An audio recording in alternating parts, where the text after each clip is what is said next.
Hi, everybody. It is Thursday, April 30th. I'm Danny Gregory. This is the live drawing party, and let's have some fun. Let's make some art. So, there are a couple of minor changes that are going to happen, one of which is I'm going to take tomorrow off.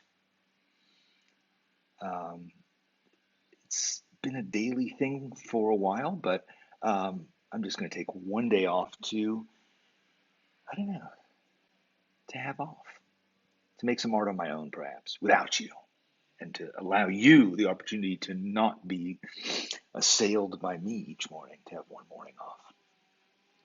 And then next month, which is actually next week, we're going to move to a slightly different schedule. We're going to continue to have a live drawing party every day at noon, Eastern Standard Time.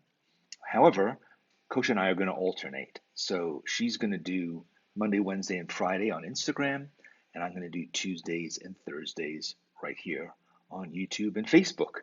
So we'll have a chance to draw together in some way every day, but I think that this is a good sign because it suggests that, you know what, maybe things are returning to normalcy.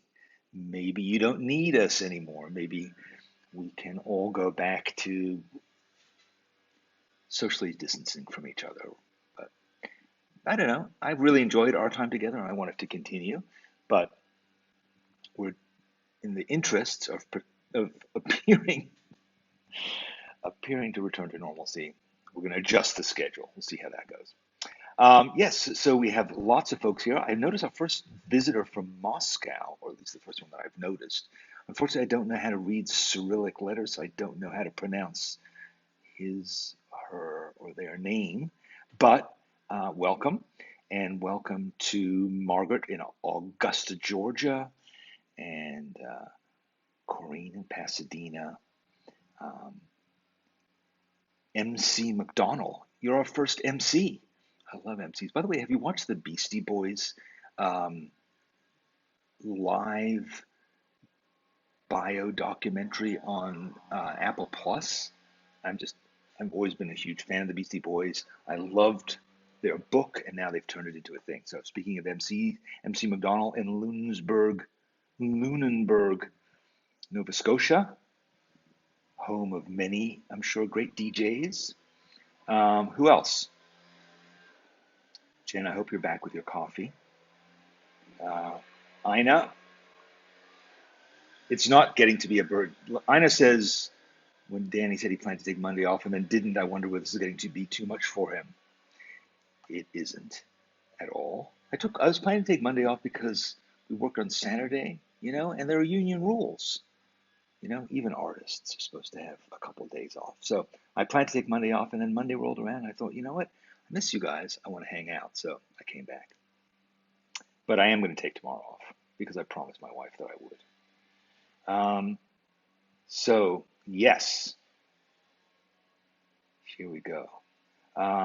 What else do you want to know? Wilma, I'm glad to see you. Hope things are going well in Newton. And yes, so it's really nice to see all of you. So, because I'm taking tomorrow off, I thought, by the way, there's a guy with a leaf blower outside, so you might hear that noise. But because I'm taking Friday off, today's going to be selfie day. But I wanted to share a couple things with you, one of which is very good news. I got my camera. So I've been deprived because all of my gear's been in New York, but I got my camera, and having my camera means I can start making some better stuff, and that's going to be something I'm going to be thinking about over the weekend. I also wanted to share with you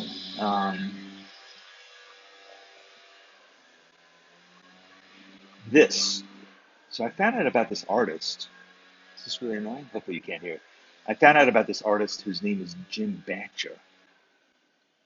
He's been doing interesting art, which is he's making art in potholes. So when they come to fill a pothole, he quickly goes out and makes a mosaic in the cement before it dries. And he's been making ones that are, you know, appropriate for today's climate. So things like cans of beer, and I guess that's a star maybe related to what kind of beer is that? It feels like a beer sort of star. Purell hand sanitizer, and of course, toilet paper. So yeah, so I think that was interesting to see the idea of, you know, turning, creating public art in a whole new way, particular art um, that is apropos. So Jim Batcher, you can check him out on Instagram, and I love to see when people come up with brand new ideas like that. And so if you see anything that you think is cool that I should know about, please do send it to me. Um, Hashtag SBS Drawing Party. That's where I want to see your selfies. What else do I want to share with you today? Well, because it's a tradition, I'm going to ask you, if you'd like to sign up for my list. So every week, so far I've been pretty good about it. I've been doing it every week. I send out an essay that I've written. And I wrote a big one this week. It's going to go out to you tomorrow. So while we won't have the drawing party tomorrow at noon, Eastern Daylight Time? Yeah. Um, you will be getting, at that same time, you will be getting this essay that I've written. And it's about critics in a way. It's about audiences. It's about whether or not you make art for other people. Anyway, it's a long thought piece that I wrote, and we'll be sending it out to anybody who has gone to sketchbook.com/Danny's-list to ask me to send you stuff. So And that's all I'm sending you. I'm not sending you like coupons and political messages. I'm just sending you these thoughts that I have. So if you'd like to do that, please do. And also, if you go to sketchbook.com/guide, you'll see what we call the coronavirus creativity guide, which is basically where we're putting all kinds of cool stuff that we've made, that we've found, that we like for you to do for free to check out. And one of the things that we have there is we are giving away free courses to essential workers. Um, we've given out hundreds and hundreds this week alone. And so if you or someone you know is an essential worker and you'd like to apply to have an art lesson so that when you have some time to kick back, you want to just refocus yourself, you can take one of our classes for free. So, and if you know anybody who would like to do that too, please share that with them as well. All right, that's about it. That's all the promotional stuff I'm going to tell you about today. And let's get ready to do.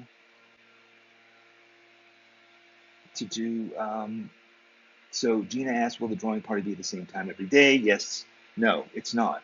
The Instagram one I think is at 8 a.m. But again, if you go to our guide, you'll see all the information about all these things, plus links about it. Yes, you will get to have some time off. Sorry, I'm just blathering because I'm reading and talking at the same time and listening to this leaf blower. So, Giselle, tell your cat that he's beautiful and that it's time to do a selfie. So, everybody get out your mirrors, get out your phones. If you want to use you can just look at your camera if you want to, or draw from, I don't know, your memory. That's generally what I'm drawing. I'm just kind of drawing like this thing that feels like it might look like me, but it's not really. I find that these days, the more intent I am upon drawing my likeness, the more untrue. That's the irony. The more I look at me, the less true this portrait seems to be, or at least the less interesting, less emotional. Um, so yes, uh, you can write in comments, and I'm aware that you're here. Although why you are unknown, I don't know.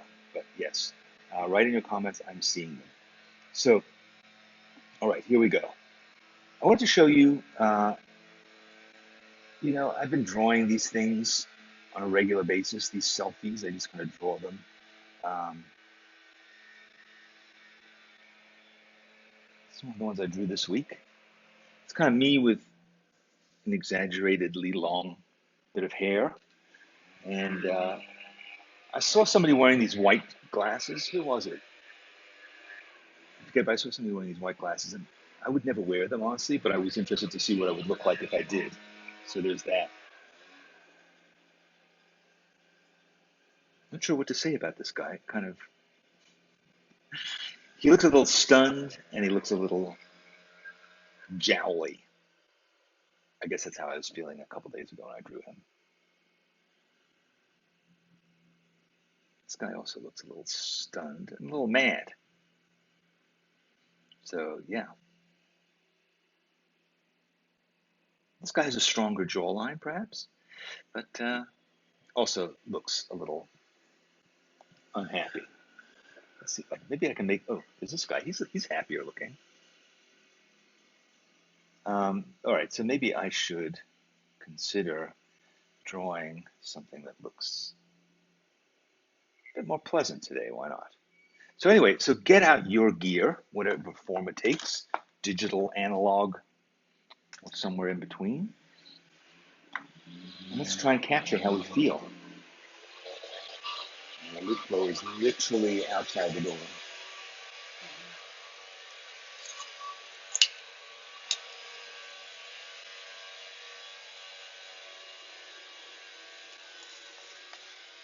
This is the hellhole I have to live in, people. Yes. Poor me. Poor me. I should be out there with a leaf blower in the baking heat. instead of sitting in here whining. Sorry, guys. Okay, are we ready to draw? Are we ready? Or you do want to just watch me draw me?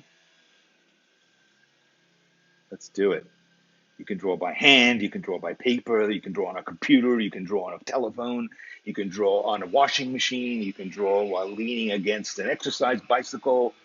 It doesn't matter. What matters is you. Who are you today? Who are you today?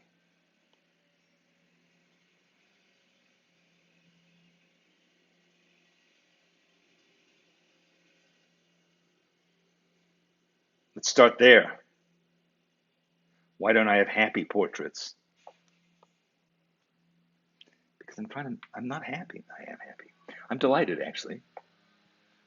Ask whoever's inside me coming up with these ideas. It ain't me. It ain't this joyous, ebullient fellow you see here, this portly Buddha full of enthusiasm for the world. No, it's some grim ape crouching in the darkness,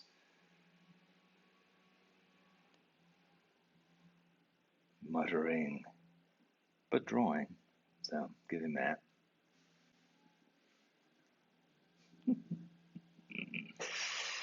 All right, my friend. Let's make you a little bit smaller.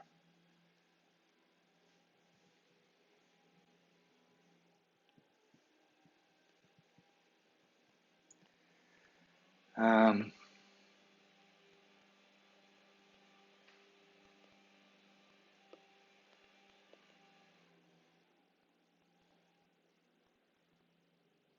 no, that's incorrect.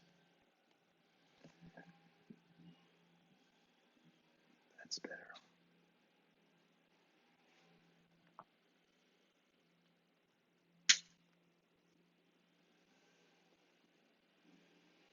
My son came to visit this week. Certainly a highlight of this week. See my boy, see that he's alive and well. He is. He's doing great. Yeah, I wish we could see each other more. We will in time, I know, because right now at least we're sort of almost in. We actually are in the same time zone, so that's good. But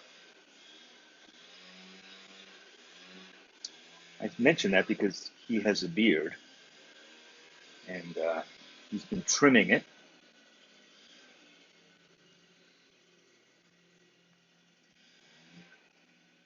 I, I'm not. I, maybe because his girlfriend's asked him to. I don't know. But he has been trying to groom himself despite the global situation. Since had a beard for quite a while now. It's weird. A lot of men in my family have beards. My grandfather always had a beard. My uncle has a beard. I've once or twice grown a beard and immediately decided that it was one of the worst mistakes I've made. It's fine for all those youngsters out there, like my grandfather, but it's not for me or my wife, more importantly.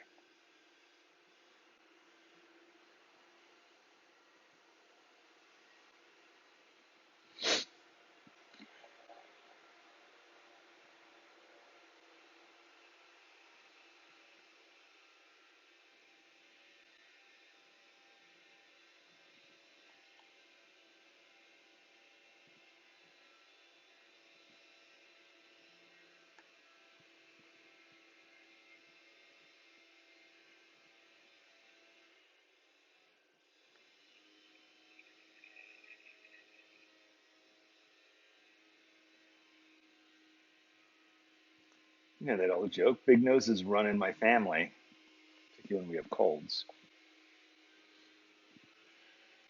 My grandfather had a rather large nose. Mine isn't quite as large, but yeah, we're large-nosed people, I guess.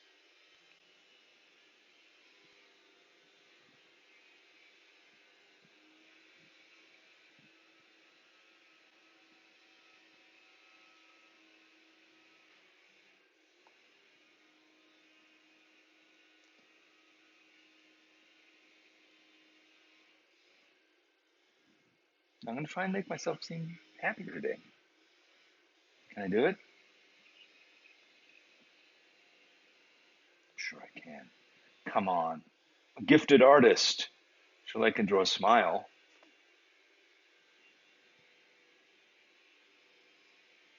Painful smile. For you, for all of you who are concerned that I'm not sufficiently expressive. I mean, I've generally not a very smiley guy. I gotta be honest with you. I'm happy inside, though. Don't worry.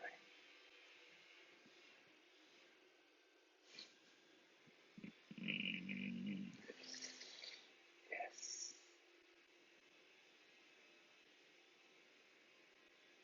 So why do we make self-portraits?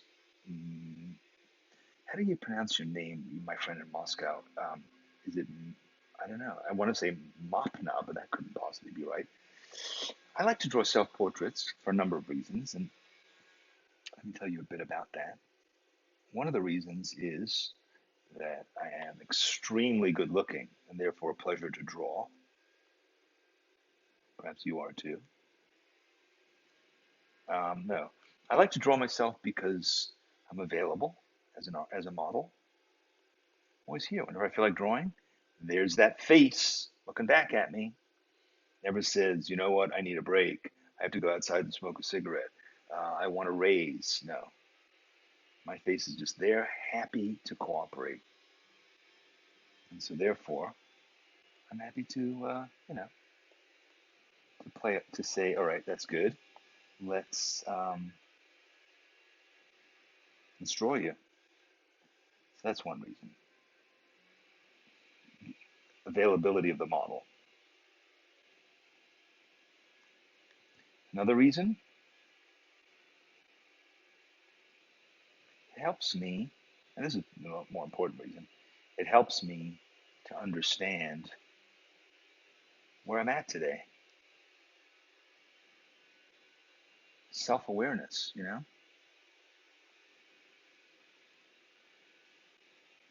Self-awareness is a gift. I think most of us, a lot of people, I think, don't really have that gift. We don't really know what we're about. We don't spend enough time thinking really about what's going on with us. Not thinking about ourselves, but thinking about who we are. And, you know, at least that's my limited point of view. Maybe it's just because I don't do enough of it. But, I think it's not just narcissism, although that's probably part of it. I think it's really more that we understand ourselves, we can understand other people. I think it helps at least. But the thing about drawing self-portraits is a lot of what you do, particularly if you don't worry about likeness, but you're just sort of going with it, a lot of what we're doing is unconscious. It's just kind of streaming out. And when it streams out, it can produce interesting things you hadn't necessarily known about. My God, it's getting crazy out there. So yeah, so I find that as I let my subconscious kind of make an image, I'm sort of seeing a bit about me today. And it always seems to vary. I never know what's going to come out, and you know, that to me is part of the pleasure of it, and the purpose of it is to just sort of see what comes up. You never know.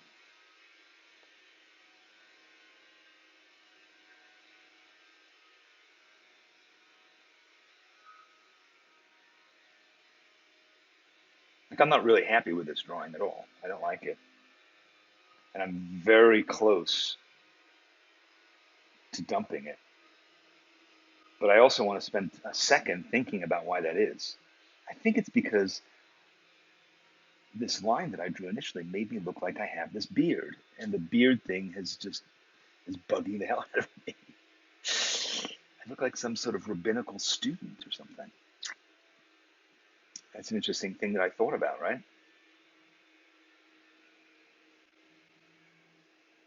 Hello, Annette. Feel free to go to sleep. Don't let me keep you up. So yeah, so that's something to think about is what is your feeling about the drawing?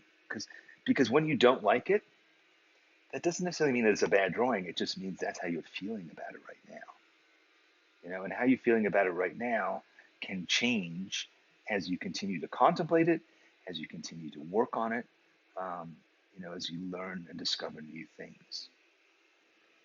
So I think I started out, you know what it is? Somebody said to me when I first started drawing this, why aren't you ever drawing yourself as happy? And my desire to satisfy that person has gotten in the way of my process. I think that's really what it is, but I don't really know. And I'll think about that later on. In the meantime, though, to hell with it, I'm making a new one. I'll do it quickly because we have spent half an hour me gabbing, but that's okay. If you'll bear with me, if you'll keep working and let me keep working, maybe I can get somewhere nicer or somewhere that feels more like what I want, you know?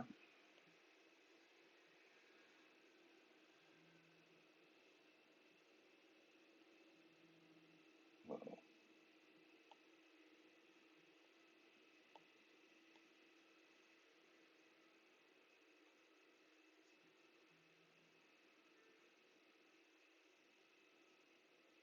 So yeah, so sometimes self-awareness, that's how self-awareness comes about, You think you're one way and then you make something and maybe you discover something else. But of course, the my interpretation of my art may be wrong too. I think all too often our interpretation, we're not necessarily good critics of what we make. I think that that's something that you know, you need to think about. I remember reading a book by, I think it's Janet Malcolm's book, about, she, it was about a group of different artists that she had done profiles of. And, she was writing about how they work and what their process is. And she said something I thought was really interesting. She said that she feels obliged to talk to the artists about what they think their work is about, or, you know, but that generally they're really unreliable and they're not very astute. And I thought that is really interesting.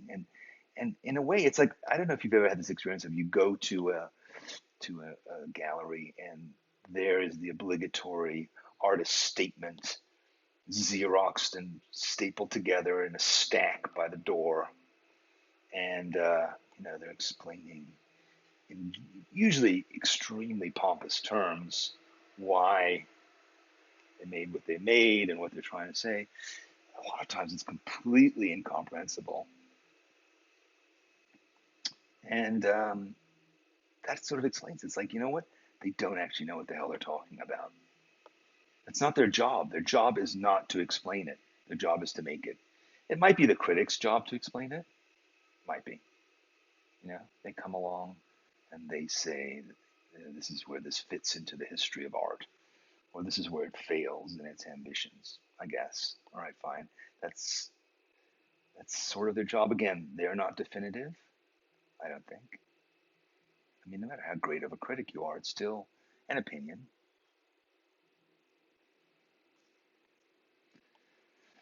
Um, so yeah, so I think going in and analyzing your own art, even after you made it, is just, it's a limited utility, I think. I think our job is to make stuff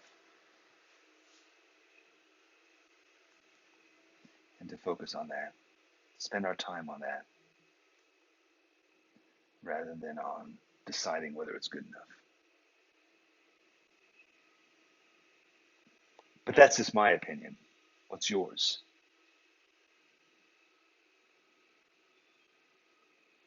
Maybe you're a professional art critic, in which case you might have a slightly different point of view than I do.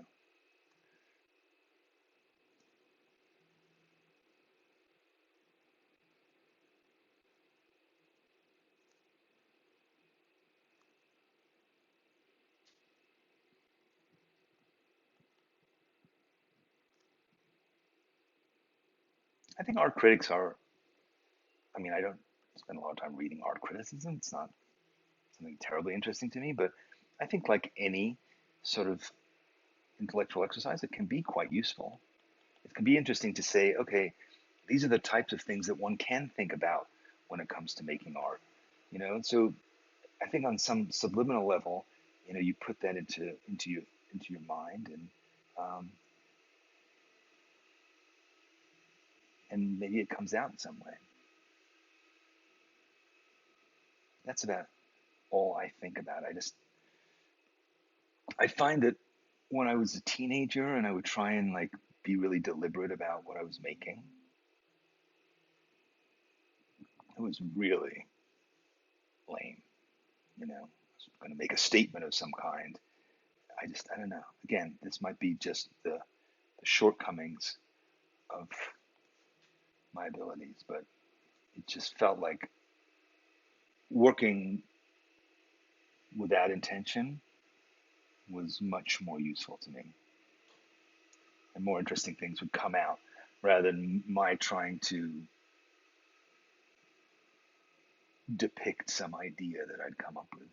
I think that's often what we think about, like art students. Or I was having a conversation with Jack about this and about some of the art that he made when he was at art school, and how that's different from the art that he's making now. And a lot of it was like pretty self-conscious, and I think he felt that way too. He was trying to sort of impress his uh, his fellow students, and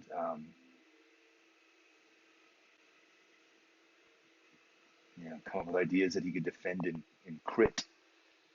And he doesn't feel the need to do that anymore now when he makes art. And I think he's having a lot more fun doing it. Is the art as good?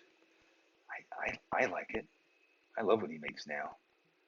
I think it feels much more true to him and his perspective. But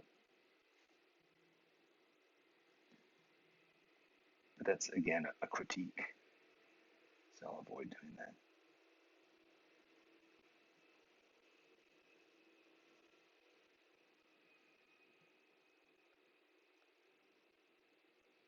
I find talking to you makes me stop making decisions. So I'm going to keep talking to you if you don't mind, even though what I'm saying might not be actually coherent. Um, I did have something I wanted to talk about, though. I'm trying to remember what it was, though.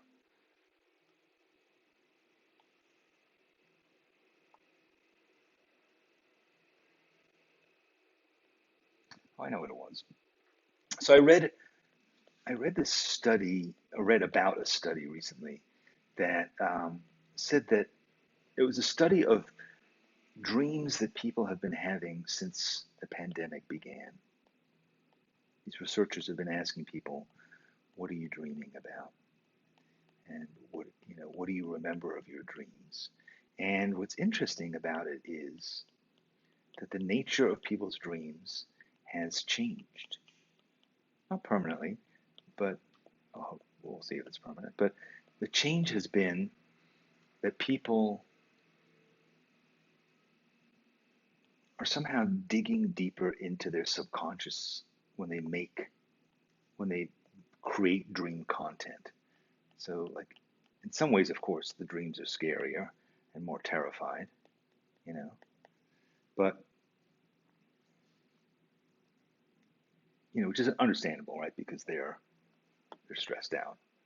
But also, what's also changed is, in the researchers' perspective, is that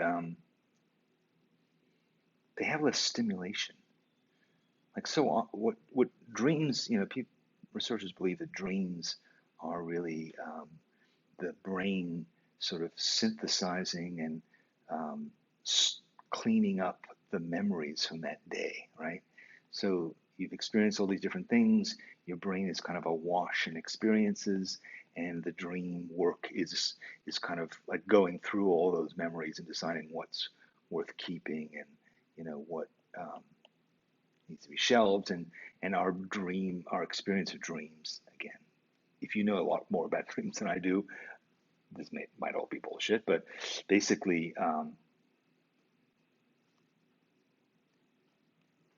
what your dream is it's your conscious brain experiencing all of these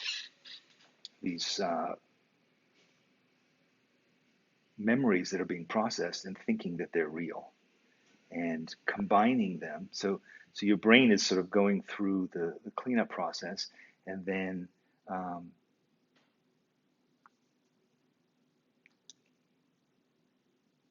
um, sorry, the gardening guy wanted to talk to me for some reason, but he cut down a dead tree, by the way, in the front yard today.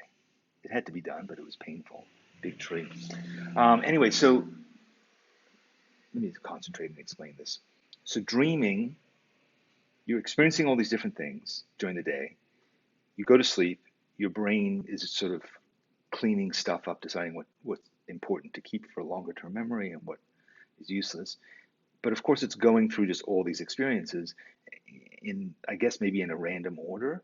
And so then your sort of semi conscious part of your brain that's trying to apply meaning is experiencing all of these memories as if they were actually happening and converging them into some kind of a coherent story, if that makes sense. So your dream is really just this kind of shuffling of experiences and trying to make some sense out of it. So during this pandemic, people aren't having as many new experiences because they're stuck at home, So they're not interacting with other people, they're not at work, all the things obviously that we all know about. And so that's affecting the processing of these experiences that our dreams are having. And plus, I'm sure just the general sort of stress and un, you know, unfamiliarity, not unknowability, insecurity about our situation. So these things are all converging, and our dreams have a different nature than they had before. So thinking about that, I was talking to Jenny about that and saying, it would be nice to just have to see something slightly different. Like we've really been in here, in this house, in this yard, for weeks now. I feel like maybe this weekend we need to like just go and drive around and just see something else, so that there's something else going into the pot. And I think as artists, as creative people, it's such a key part of our job, as our responsibility, our function is to have new experiences and to be processing and synthesizing them. I mean, that's what creativity is at its core. It's combining existing things into new combinations. It's not that we're creating something that's never been done before. It happens. But by and large, what we're doing is what our brains are doing. We're converging this and that and the other. So we're taking an artist whose work we admire and we're combining that with what we cooked for dinner, and then a color of a shirt we saw on the street, and then a piece of music that we heard on the radio. All these things, that's what we're making our stuff out of. We're making out of, and that's the raw material. And we have to go out and make sure that we are filling the well of inspiration, that we are getting that input, you know. So what are we going to do to ensure that that's the case? What are we doing to to fill our wells? Are we taking the proper responsibility to do that? I mean, do we have the time? Are we realizing how important it is? And so that's why I think just sort of sitting around and you know absorbing other people's creation, sitting around watching Netflix, whatever it um, is depriving us of that essential raw material. That's at least what I've been thinking about. So I want to really, I mean, whether it's making pothole art or whether it's you know doing unfamiliar things. I think that's part of what it is too. It's like what's new that you can find to do, and how are you going to make something with that?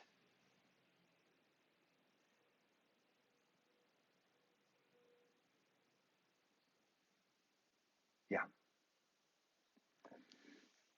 So our unknown friend on Facebook says, All I could think about yesterday was that I wanted new input, new views. End up revisiting some travel photos and painted one, but it wasn't the same. No, painting travel photos is difficult. I think perhaps allowing that allowing that experience to come back to you from the photo, putting it aside, and then trying to maybe explore those feelings might be interesting. But yeah, we need new stimulation. We can't live in a cave.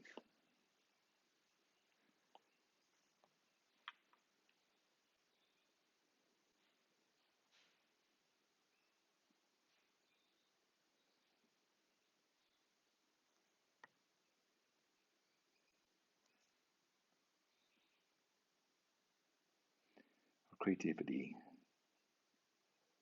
withers in the dark. I guess it's that simple. So, and I think, here's another thing I just thought of. What have we been seeking since this began? Comfort, right? That's what we talk about, comfort. Comfort, food. I want to watch things that are not too traumatic. I want to watch things that are not unsettling. I want to talk to people who will reassure me. I want to avoid the scariness. Comfort, familiar. That's what the monkey wants. That's what that part of our brain wants that says, you know what, when things are terrifying, just give me the familiar, the safe. You know what I'm going to say next, right? That is problematic because that's not new. We're afraid of the new. And when we're afraid of the new, um, we're not getting fresh experiences. So that is something to consider. Like, are you being daring? Is this a time to be daring? Maybe it's not. Maybe what I'm telling you is actually destructive. And you shouldn't be listening to me at all. Quite likely, quite possible. But yeah, so are we ready to step out of our comfort zone? Are we ready to move away from comfort? Are we ready to get back to risk taking, which is our job? Or is that not the time yet? Are we not ready for that? I have the feeling that if we're having these kinds of dreams, or if we're not allowing our art to flow freely, then maybe that is a problem. That is a problem. Just a thought. Um, I see that some people are talking. Let me just see if I can respond to some of the thoughts that you have. Um, Heather wants to go out for a drive, but her weekly-ish grocery bank run takes a lot out of her. As a germaphobe, this is a seriously scary time. I think, just so you know, Heather, it's scary for non-germaphobes. I'm not particularly germaphobic, but I understand. I think it's, again, I think so much of this is also about perception. There's no question that there's a legitimate fear. There's a legitimate thing to fear. But, um, as the Buddha said, pain is inevitable, suffering is optional. So much of it comes down to what is our reaction to it. And I'm not suggesting that your reaction is inappropriate, but it is limiting, as is mine. I mean, I'm an anxious and neurotic person too, and it can really hold you back from new experiences. But if your goal, if you say to yourself, if I take risks, um, it will it will inspire my art in some new way, and that will give me pleasure and make me feel more confident and um, more happy. Then maybe that motivation will allow you to advance the boundaries. And I'm not talking about going to the bank. I'm talking about trying to make something you've never made before, or exposing yourself to some kind of content or artist that you never thought you would like. I think that's part of what it is, really. Like, we live in a time where you can afford to take risks. you can afford to do stuff because A, nobody's really watching. B, in some ways we have less to lose. And I was thinking about the fact that when you watch these zombie apocalyptic TV shows and movies, how do people react? Like their whole focus seems to be on survival, but you rarely will see somebody say, I should really take this time to read more. While the zombies are out there, this is really a great opportunity for me to work on some new business ideas. Or, I mean, you might want to do some more exercising just because it'll help you to run faster. But generally, self-improvement and those kinds of things don't really come into play when people are in those um, hardcore survivalist modes. Maybe that's an indication that maybe we're not because we are thinking beyond it. I don't know.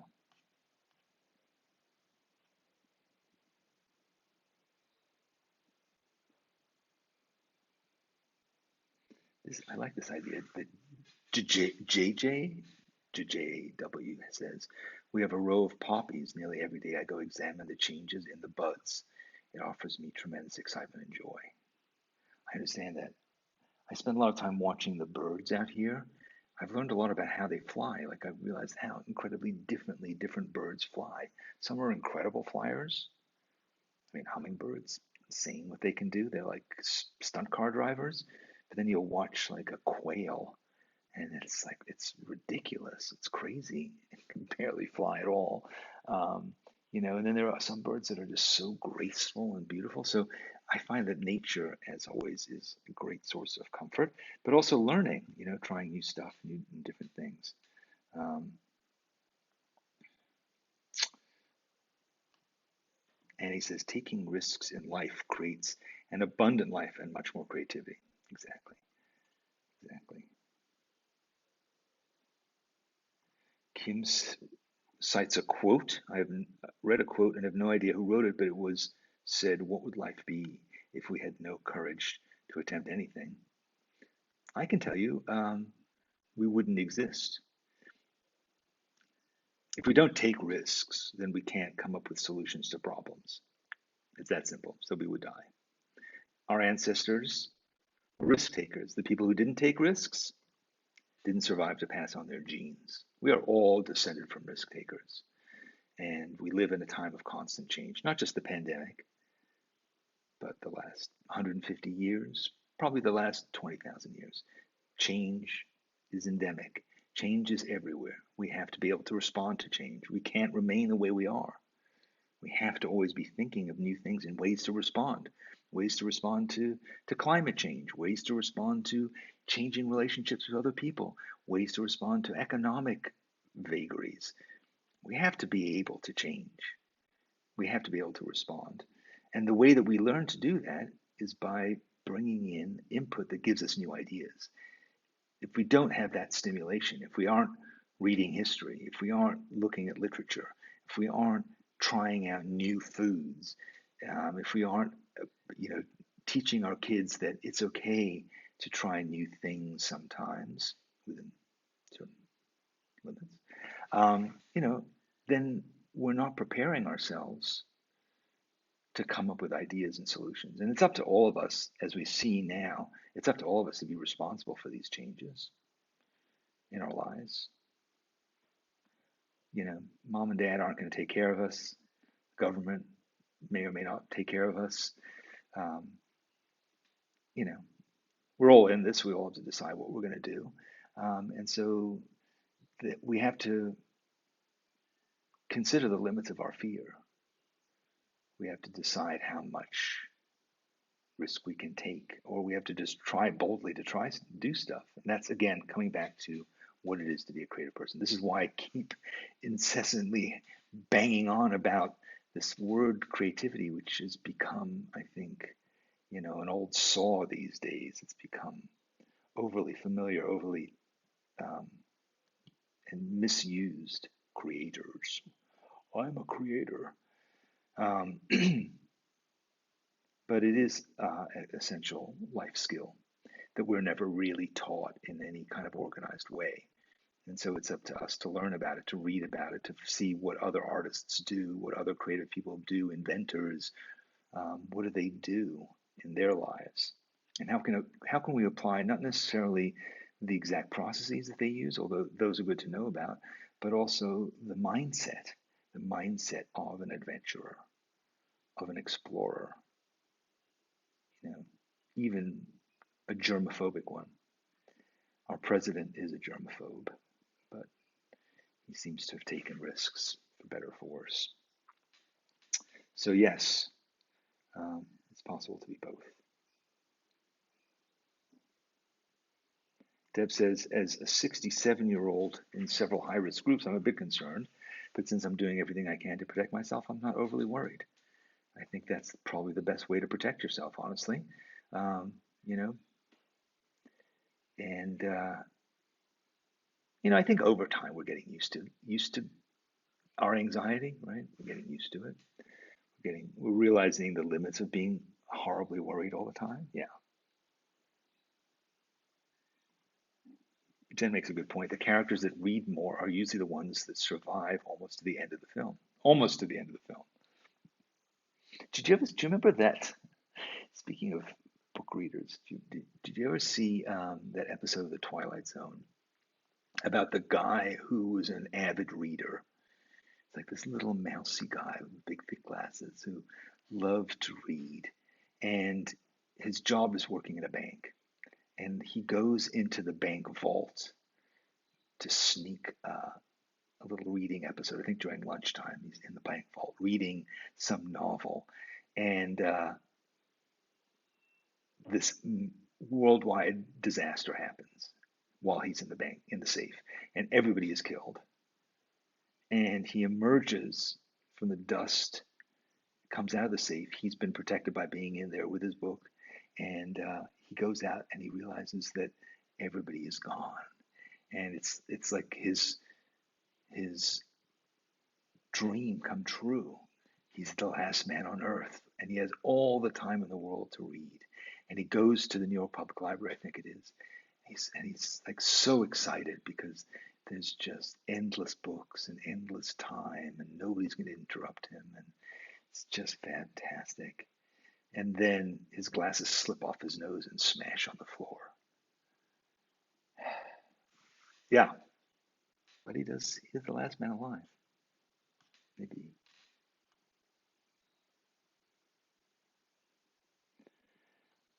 Um, all right. Well, Heather says it reminds me of the Star Trek Next Generation episode where Q showed Picard what his life would have been like if he hadn't done the things that nearly killed him years earlier.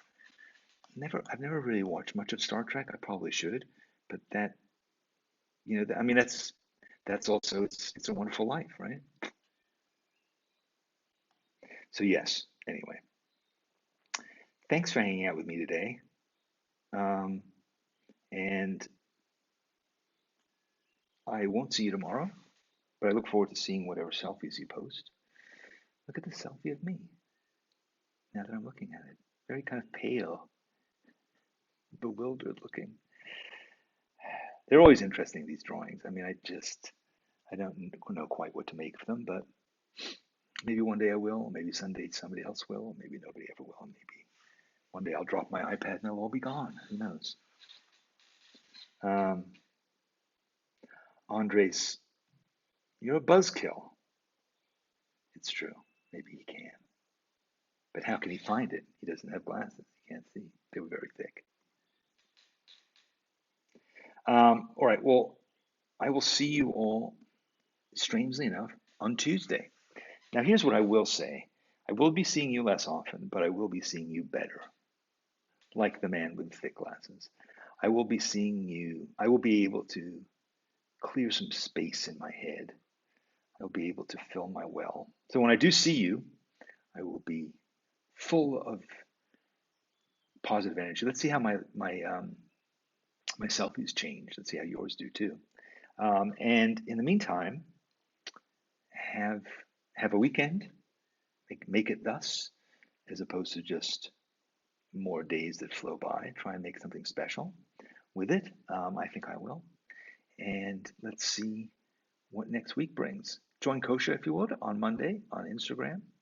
And let's have another party on Tuesday. Thanks so much for being with me today. And I look forward to seeing your work if you put hashtag SBS Live on it. Is that what it is? Let's see. It is SBS Drawing Party. Sorry, I'm not sure. I lost my mind there for a minute. It's hashtag SBS Drawing Party. Share. I want to see you. I want to see what you look like in your mind. Have a nice day. Have a nice weekend. Bye-bye.